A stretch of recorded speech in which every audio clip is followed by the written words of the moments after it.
పహల్గామ్ అటాక్కి సంబంధించి సో పెద్ద ఎత్తున ర్యాలీ తీస్తూ ఉన్నారు, క్యాండిల్ ర్యాలీ తీస్తూ ఉన్నారు. సో మాట్లాడించే ప్రయత్నం చేద్దాం. అన్న, పహల్గామ్ అటాక్లో చాలామంది 28 మంది చనిపోయినట్టు తెలుస్తుంది. దానికి మీరు ఏం చెప్తారు? ఈ అటాక్ని ఏ విధంగా చూస్తాం? అంటే ఈ అటాకు కాశ్మీర్లో ఉన్నటువంటి ప్రజలు సుఖశాంతులతో ఉన్నారు. మరి ఇండియన్ గవర్నమెంట్ తీసుకున్నటువంటి అనేక చర్యల వల్ల అక్కడ అభివృద్ధి లేకుండింది.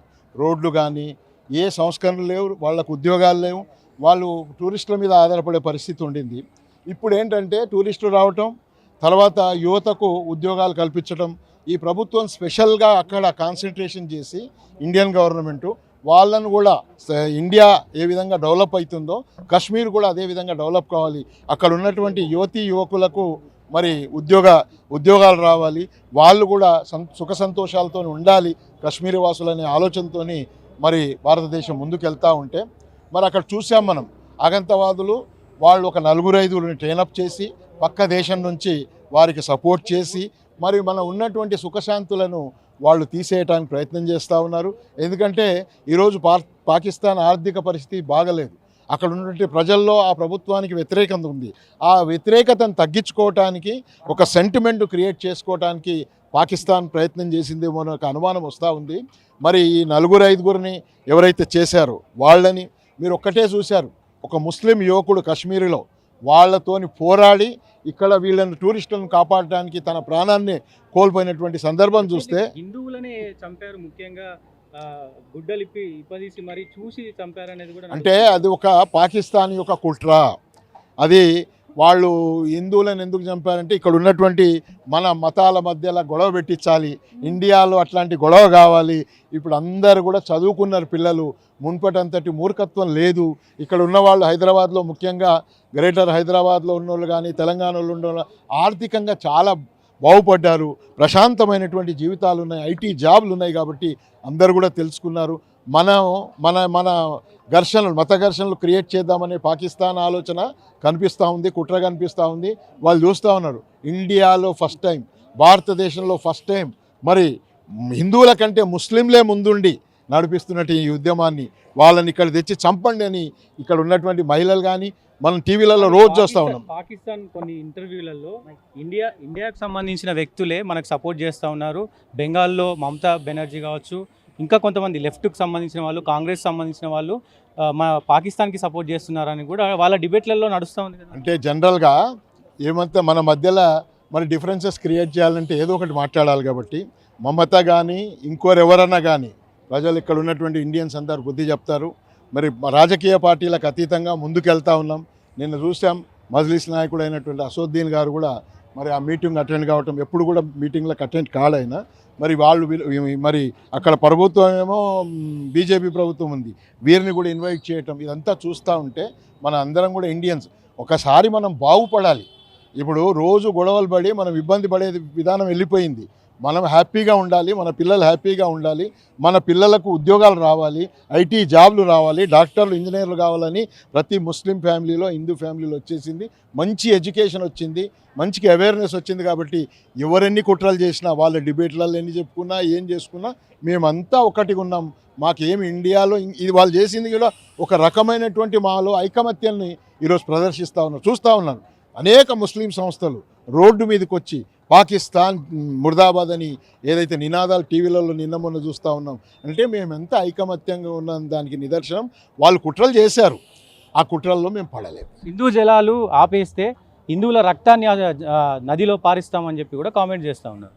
అంటే వాళ్ళకి ఇంకో భాష తప్పితే, వాళ్ళ ఉద్రేకాలు తప్పితే వాళ్ళకి మిగిలింది ఒక సింధుది గిట్ట మన మాపితే పాకిస్తాన్ వాళ్లకు నీళ్ళ చుక్క దొరకదు, వాళ్ళ వ్యవసాయం కుంటుపడిపోద్ది, వాళ్ళకు తాగడానికి కూడా నీళ్ళు ఉన్నాయి. కాబట్టి వాళ్ళకు ఆ ఉద్రేకంలో మాట్లాడుతున్నటువంటి సందర్భం తప్పితే వాళ్ళు ఏమీ చేయలేరు. ఒక్కసారి ఇండియన్ కన్నెర్ర తీస్తే పాకిస్తాన్ ఎక్కడ ఉంటుందండి? మనలో ఎంతమంది వాళ్ళు హైదరాబాద్లో ఇక్కడ పాత బస్తీలో ఎక్కువగా పాకిస్తాన్కి సపోర్ట్ చేసే ముస్లిమ్స్ ఉన్నారనే వాదన కూడా ఉంది. అది వాళ్ళు ఎంత చెప్తున్నా అదో కుట్రలో భాగమే. మనం కూడా ఇప్పుడు పాకిస్తాన్లో మరి అక్కడ ఉన్నటువంటి వ్యక్తులు ఇండియాకి సపోర్ట్ చేస్తున్నామని ఒక్క నిమిషంలో చెప్పేయచ్చు, నిజంగా కూడా చేస్తుండొచ్చు. మరి మనం అది చెప్తలేం కదా. మీరు బాగుండండి, మీరు ఈ అరాచక చర్యలను మానేయండి, మీరు డెవలప్ అవుదాం, మేము డెవలప్ అవుదాం. ఎప్పుడు కూడా మత సామరస్యానికి ప్రతీక ఇండియా. మనకు అనేక మతాలు ఉన్నాయి ఇక్కడ, సిక్కులు, ఇసాయిలు, ముస్లిమ్స్, హిందువులు అందరం ఉన్నాం, అందరం హ్యాపీగా బతుకుతున్నాం. కాబట్టి మనకు ఫస్ట్ కావాల్సింది కంట్రీ ఫైనాన్షియల్గా ఫస్ట్ అమెరికా కంటే ముందు ఉండాలనే ఆలోచన ఇక్కడ ఉన్నటువంటి ప్రతి పౌరుడికి ఉంది. కాబట్టి మేము ఆ విధానంలో ముందుకెళ్తాం. సో మీరు ఒక సాధారణ భారత పౌరుడిగా ఎట్లాంటి గుణపాఠం చెప్తే పాకిస్తాన్కి బాగుందని? మేము ఇంతకుముందు అందరు సోదరులు సోదరుమణులు ఉండాలి. ఆ నలుగురిని, ఆ ఐదుగురు ఎవరైతే చేశారో ఇండియాలో వాళ్ళ శవాలను కాల్చాలి, ఇండియాలో వాళ్ళ శవాలను కాల్చాలి. పాకిస్తాన్ ఎవరైతే ఉందో వాళ్ళకి ఇంతకుముందు మన సర్జికల్ స్ట్రైక్ చేసిన విధానంగా అంత కాదు, ఈరోజు బుద్ధి చెప్తే మళ్ళా పాకిస్తాన్ లేవకుండా చేయాల్సిన అవసరం ఉంది. बिस्मिल्लाहिर्रहमानिर्रहीम। सारे भाई बहनों को, आलम इस्लाम के मुसलमान, हिंदू, मुस्लिम, ईसाई सभी मज़हब के लोगों को मेरे तरफ से आदाब है। मैं ये चाहती हूँ कि इंसानियत ही सबसे बड़ा मज़हब है। इंसानियत एक ऐसा मज़हब है जिसमें कोई भी भेदभाव नहीं है। हिंदुस्तान का एक शहर था कश्मीर, जो जन्नत का गहवारा कहा जाता है। वहाँ पर मुसलमान लोग, टूरिज़म से जो लोग आते हैं, उन्हीं के थ्रू उनके लिए अल्लाह ताला रिस्क मुहैया किया था। मगर जो टेररिज़म थे उनका कोई मज़हब तो नहीं है। वो लोग वहाँ पर घुस के वहाँ का माहौल जो ख़राब किए हैं, मैं हमारे प्राइम मिनिस्टर मोदी सरकार साहब से ये अदबन गुजारिश करती हूँ कि ऐसे लोगों को हम अच्छी सज़ा दें तो हमारे लिए बहुत बेहतरी होगी। और वहाँ पर जितने भी लोग शहीद हुए हैं उनको शहीदी मर्तबा किया जाता है। ऐसा ना हो कि जब दुनिया में आते हैं कि हिंदू, मुस्लिम, सिख, ईसाई सभी एक भाई भाई हैं। हिंदुस्तान में ऐसा कभी वाक़या नहीं हुआ था जैसा कि कश्मीर में हुआ। उसके लिए हम बहुत ही दुखी हैं। दोबारा ऐसा हाल नहीं होना चाहिए। मैम, ये टेरर एक्ट के लिए क्या बोलते हैं आप? कैसा बदल देना गवर्नमेंट? बहुत बुरा हुआ जो भी हुआ।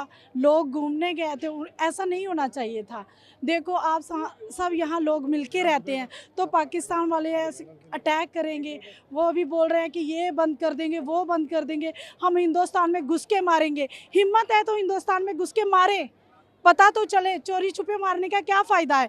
छुप के मारते हैं लोगों को, मारने का क्या फ़ायदा है?